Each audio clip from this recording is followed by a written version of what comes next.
Hi, എല്ലാവർക്കും എൻ്റെ പുതിയൊരു വീഡിയോയിലോട്ട് സ്വാഗതം. ഇന്ന് നമുക്ക് വളരെ രുചികരമായ ഒരു കറി ഉണ്ടാക്കാം. അതിനായിട്ട് ഞാൻ ഇന്ന് എടുത്തിരിക്കുന്ന ചേനയാണ്.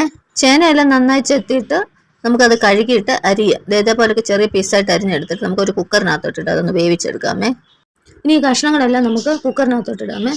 അതിനുശേഷം നമുക്ക് ചെറിയൊരു കഷ്ണം പുളിയെ, ഒരു 2 പച്ചമുളക് മുറിച്ചത്, ഒരു 1/2 സ്പൂൺ മഞ്ഞൾപ്പൊടി, 1/2 സ്പൂൺ ഉപ്പ്, ഇതിനാവശ്യമായ വെള്ളം, ഇതെല്ലാം കൂടെ ഇട്ട് നമുക്ക് കുക്കറിനകത്തോട്ട് ഇട്ടിട്ട് കുക്കർ അടച്ച് വെച്ച് നമുക്ക് 2 വിസിലടുപ്പിച്ച് വാങ്ങിയെടുക്കാം.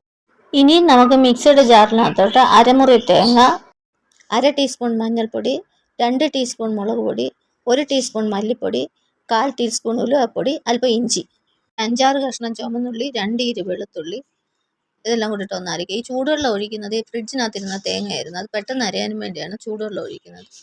ഇതെല്ലാം കൂടെ അരച്ചെടുത്തോണ്ട് വന്ന് അതങ്ങോട്ട് സൈഡിലോട്ട് മാറ്റി വെക്കുക. അന്നപ്പോഴത്തേനും നമ്മുടെ കുക്കറിനകത്ത് ചേനയെല്ലാം നന്നായിട്ട് വെന്ത് വന്നിട്ടുണ്ട്. ഞാനിത് ചട്ടിയിലാണ് വെക്കുന്നത്. വെളിച്ചെണ്ണ ഒഴിക്കാം, ഉലുവ ഇടാം, ഇഞ്ചിയും വെളുത്തുള്ളിയും കൂടെ 1 സ്പൂൺ ഉണ്ട്, അരിഞ്ഞത് ഇട്ട് കൊടുക്കാം, തക്കാളി ഇട്ട് കൊടുക്കുക. ഇതെല്ലാം വഴന്ന് വന്ന് കഴിയുമ്പോഴത്തേന് നമ്മുടെ വേവിച്ച് വെച്ചിരിക്കുന്ന ചേന കഷ്ണങ്ങൾ ഇട്ട് കൊടുക്കുക. അതൊന്ന് മൂത്ത് കഴിയുമ്പം അരച്ച് പേസ്റ്റ് പോലെ അരച്ചുകൊണ്ട് വന്നാൽ അരപ്പിട്ട് കൊടുക്കുക, ആവശ്യത്തിന് വെള്ളം ഒഴിച്ചു കൊടുക്കുക. ഇത് നന്നായി അരച്ചെടുക്കണം. അതിന് ശേഷം ഇതിനാവശ്യമായ ഉപ്പും കൂടി ഇട്ട് കൊടുത്ത് നന്നായി ഒന്ന് ഇളക്കി നമുക്ക് ഇത് അടച്ചു വെക്കാം. ഇതിന് എന്തോരം ചാറ് വേണോ അതിനനുസരിച്ച് നമ്മൾ വെള്ളമൊക്കെ കൂട്ടണം. നല്ലതായിട്ട് തിള വന്നു കഴിയുമ്പോഴത്തേക്കും നമുക്കിത് സിമ്മിലിടാം. പിന്നെ ഒരു 5 മിനിറ്റും കൂടെ വെന്തതാണല്ലോ. ഇനി അരപ്പ് വേകാനും വേണ്ടി മാത്രമാണ് നമ്മളിത് അടുപ്പിലോട്ട് വെക്കുന്നത്. അരപ്പെല്ലാം വെന്ത് വെളിച്ചെണ്ണയെല്ലാം കുറുകി വരുന്ന ഒരു പരുവുണ്ട്. ആ പരുവ് ആകുമ്പോഴത്തേനും നമുക്കിത് വാങ്ങിയെടുക്കാം. അന്നേരം നമുക്ക് ഉപ്പും പുളിയൊക്കെ നോക്കാം. ഇതിപ്പം എല്ലാം കറക്റ്റായിരുന്നു എനിക്കെല്ലാം. ഇനി നമുക്കതൊന്ന് കടുക് വറുത്തെടുക്കാം. പാൻ വെച്ച് വെളിച്ചെണ്ണ ഒഴിച്ചു കൊടുക്കാം, കടുക് ഇട്ട് കൊടുക്കാം, സവാള ഉള്ളി അരിഞ്ഞത് ഇട്ട് കൊടുക്കാം, 1 വറ്റൽമുളക് ഇട്ട് കൊടുക്കാം.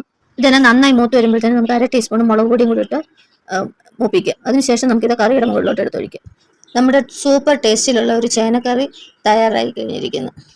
മീനില്ലാത്ത മീൻകറി എന്ന് വേണമെങ്കിലും പറയാം. മീൻകറിയുടെ അതേ രുചിയും മണവും ഗുണവും ഒക്കെയാണ് ഇതിന്. ചേനയൊക്കെ കിട്ടുമ്പോൾ ഒരു പ്രാവശ്യം ഇങ്ങനെയും ഒന്ന് തയ്യാറാക്കി നോക്കാം. ചോറിനും ചപ്പാത്തിക്കും നല്ലൊരു കോമ്പിനേഷനാണ്. അപ്പോൾ ഇത്രയും ഉള്ളൂ ഇന്നത്തെ വീഡിയോ. പുതിയൊരു വീഡിയോയുമായി വീണ്ടും വരാം. Okay, by.